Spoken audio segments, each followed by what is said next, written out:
సరే, ఏ మాత్రం ఆలస్యం చేయకుండా ఈరోజు మన విశ్లేషణలోకి వెళ్ళిపోదాం. ఒక వ్యక్తి పడిన భయంకరమైన కష్టం అత్యున్నతమైన ఆధ్యాత్మిక పురోగతిగా ఎలా మారిందో ఇప్పుడు మనం లోతుగా అర్థం చేసుకుందాం. ఒక్కసారి ఆలోచించండి.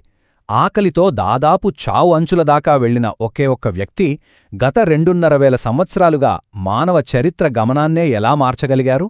ఇది నిజంగా ఆశ్చర్యంగా ఉంది గదూ. దీన్ని పూర్తిగా అర్థం చేసుకోవాలంటే అసలు ఆ బుద్ధ పౌర్ణమి రోజుకి ముందు ఆయన పడిన విపరీతమైన శారీరక కష్టాన్ని మనం మొదట చూడాలి. మన యోగ సంస్కృతిలో ఈ బుద్ధ పౌర్ణమికి ఎంతో ప్రాముఖ్యత ఉందన్న విషయం మనకు తెలిసిందే. ఉత్తరాయణంలో వచ్చే 3వ పౌర్ణమి ఇది. సరిగ్గా ఇదే రోజున గౌతమ బుద్ధుడికి జ్ఞానోదయం జరిగిందని మన మూలగ్రంథాలు ఖచ్చితంగా చెబుతున్నాయి. ఇక్కడ మనం ముఖ్యంగా మాట్లాడుకోవాల్సింది సమాన అనే ఒక కఠినమైన సాధన గురించి. ఆయన 8 సంవత్సరాల పాటు అత్యంత కఠోరమైన ప్రయాణం చేస్తే అందులో 4 సంవత్సరాల పాటు కేవలం ఈ సమాన సాధనలోనే గడిపారు. అంటేంటో తెలుసా? కడుపులో పడడానికి పిడికెడు ఆహారం కూడా తీసుకోకుండా అలా నిరంతరంగా నడుస్తూనే ఉండే ఒక భయంకరమైన స్థితి. అక్షరాల ఇది ఆయన శరీరాన్ని దాదాపుగా మరణమంచులకు చేర్చి పూర్తిగా పిప్పి చేసేసింది. అలా సంవత్సరాల తరబడి చేసిన ఆ తీవ్రమైన సాధన తర్వాత ఏమైంది? పూర్తిగా శక్తి కోల్పోయి అస్థిపంజరంలా మారిన గౌతముడు ఎలాగోలా నిరంజనా నది ఒడ్డుకు చేరుకున్నారు. ఆ నది గురించి చెప్పాలంటే ఇప్పటి పరిస్థితికి అప్పటి పరిస్థితికి అసలు పోలికే లేదు. ఈ రోజుల్లో చూస్తే ఆ నిరంజనా నది ఎండిపోయి ఎక్కడో కాని కనిపించదు. కాని అప్పట్లో కథ వేరు. మోకాళి లోతు నీటితో చాలా ఉరకలెత్తుతూ ప్రవహించేది. ఆయన ఆ ప్రవాహాన్ని దాటడానికి నీళ్లలోకి దిగారు. కాని శరీరంలో ఏమాత్రం సత్వ లేకపోవడం వల్ల మరో అడుగు కూడా ముందుకు వెయ్యలేక సరిగ్గా ఆ నది మధ్యలోనే అలా చిక్కుకుపోయారు. అయినా సరే అంత తేలికగా ఓటమిని ఒప్పేసుకునే మనస్తత్వం ఆయన గాదు కదా.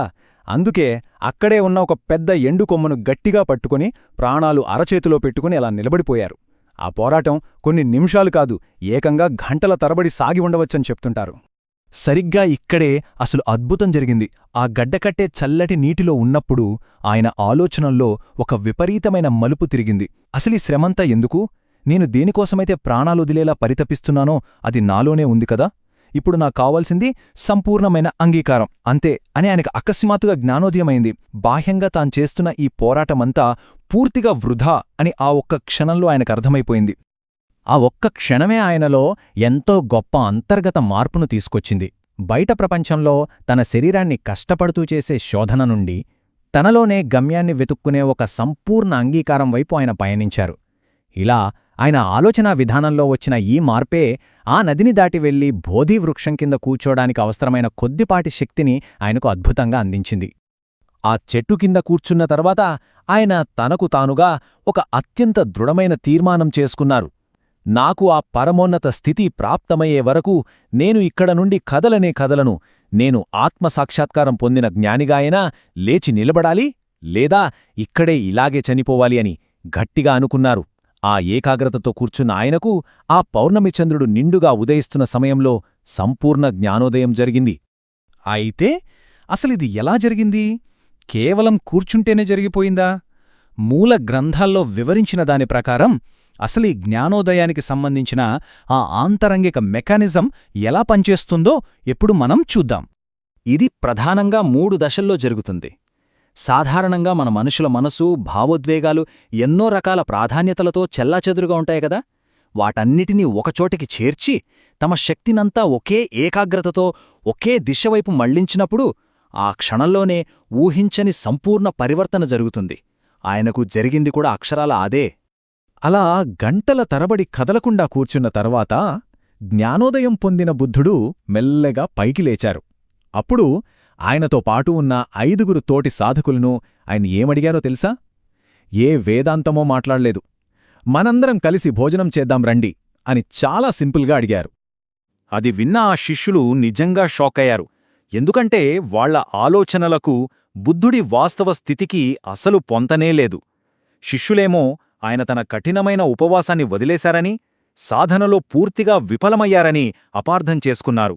కాని అసలు విషయం ఉపవాసం గురించి కాదని, ఇది నిజమైన జ్ఞానోదయం గురించని వాళ్లు ఏమాత్రం గ్రహించలేకపోయారు. తీవ్ర నిరాశతో ఆయనను అక్కడే వదిలేసి వెళ్ళిపోయారు.